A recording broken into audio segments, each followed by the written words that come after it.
आपने कभी ये सोचा है कि हम इंसान यहाँ पे ज़िंदा हैं, दुनिया में ज़िंदगी गुजार रहे हैं, लेकिन हमने एक ना एक दिन इस दुनिया से चले जाना है। ये एक बहुत बड़ी हकीकत है जिससे इंसान मुंह में फेरे हुए है। सोचता है कि कोई चला गया, लेकिन अपने बारे में नहीं सोचता।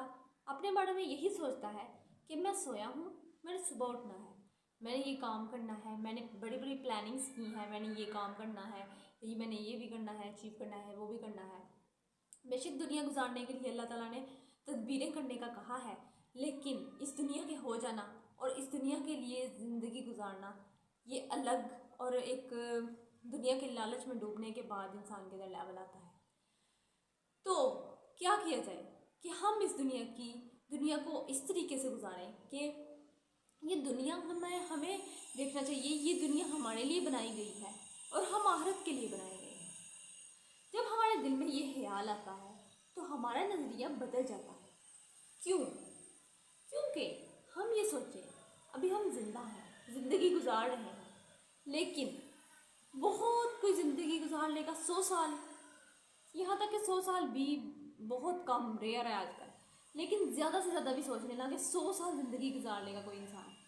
100 साल के बाद इमेजिन करें आप जिधर रहते हैं, जिस जगह जो आपका घर है, आप जो आपका कोई सीट आपने कोई संभाली हुई है, कोई मनसब संभाला हुआ है, या कोई भी आप ओहदे पर फायज हैं, तो फिर 100 साल ज़िंदगी गुजारने के बाद भी इंसान ने तो चले जाना है। इमेजिन करें कि इसी जगह पर, इसी दुनिया में, इसी रास्तों पे कोई और लोग होंगे और आपका नाम भी नहीं बाकी रहेगा, किस्सा भी नहीं रहेगा, कोई सोचेगा भी नहीं, किसी को पता भी नहीं होगा। देख जैसे आप हैं, आपसे 100 साल पहले लोगों को आपको पता है कुछ नाम, आपको नाम भी नहीं पता अपने कि यहाँ पे कौन लोग रहते थे, उनकी क्या कहानियाँ थी, उनके क्या किस्से थे। किस्से कहानियाँ यही थी इंसानों वाली, यही परेशानी इंसान को आ जानी, तकलीफ़ आ जानी, उस पर किसी ने सब्र कर लिया तो उसे अजर का नवीद सुना दी गई, और किसी ने उस पर नाउमीद होकर अल्लाह से नाउमीदी के गिले करने शुरू कर दिए, या फिर कोई कुफर का रास्ता इख्तियार कर लिया तो उसको उसका सज़ा मिलनी है। लेकिन अब बाकी रहना क्या है? अमाल रह जाने हैं। मैं कुरान पाक की एक आयत पढ़ी थी, उसका मफहूम कुछ ये था कि माल और औलाद जो है ये सिर्फ दुनिया की जीनत है ये, लेकिन जो रह जाने वाला है, जब इंसान रह जाने वाला तो अमाल है ना इंसान के। और जो इंसान अल्लाह के नज़दीक पेश होगा क़यामत के दिन, तो क़यामत के दिन कामयाब वो होंगे जो कल्बे सलीम के साथ पेश होंगे, जिनके दिल साफ़ होंगे। सोचें हमारे दिल कितने साफ़ हैं। हमारे दिल में ये दुनिया का लालच, दुनिया की हवस, माल दौलत, किसी ने मुझे ये कह दिया, किसी के बारे में नफ़रत, ये क्या क्या हमने इतने छोटी सी ज़िंदगी में अपने दिल पे बोझ डाल के रख लिया है। हालांकि अल्लाह ने बता दिया कि कल्बे सलीम के साथ जो आएगा वही कामयाब होगा।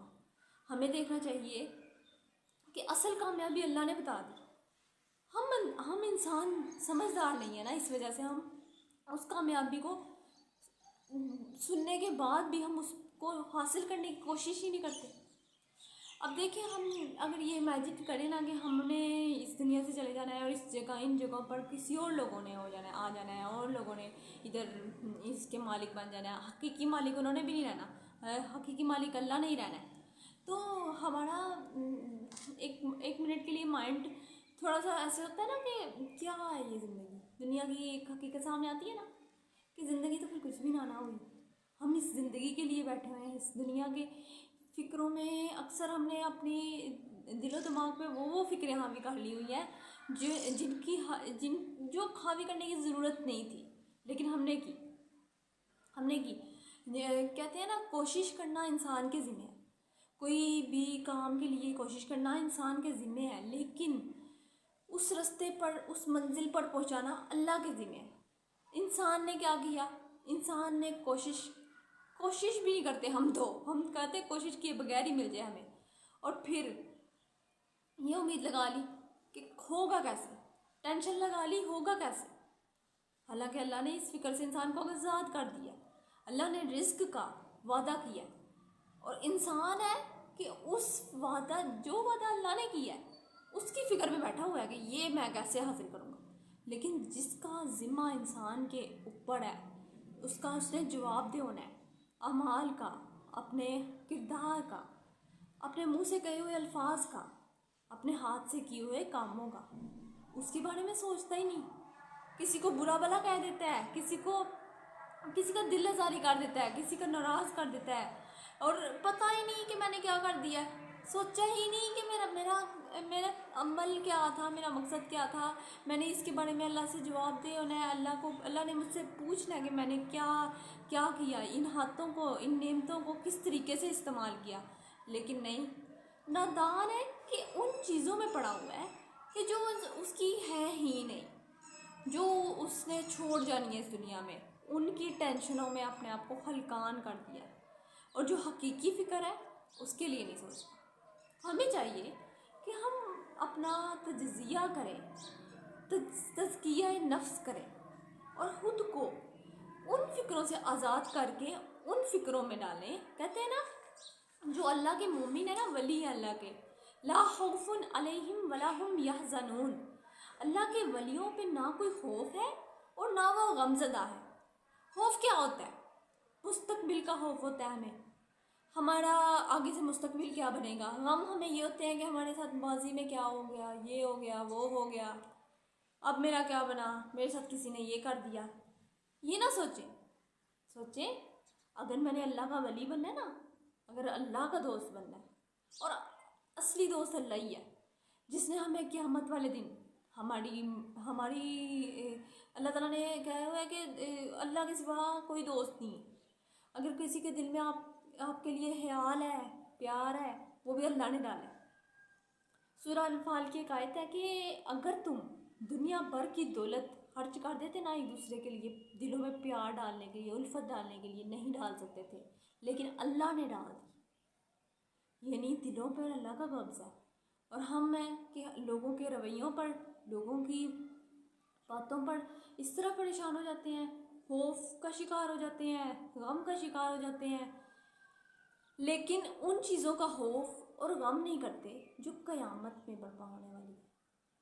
अब देखिए, अल्लाह ताला ने कहा कि अल्लाह ताला ने, जब आप कुरान मजीद पढ़ें और उसमें क़यामत का जिक्र आए ना, तो उसके जहन्नुम, और अल्लाह ताला ने जहन्नुम का यहाँ जिक्र किया, उधर साथ जन्नत की इनामात का भी जिक्र किया।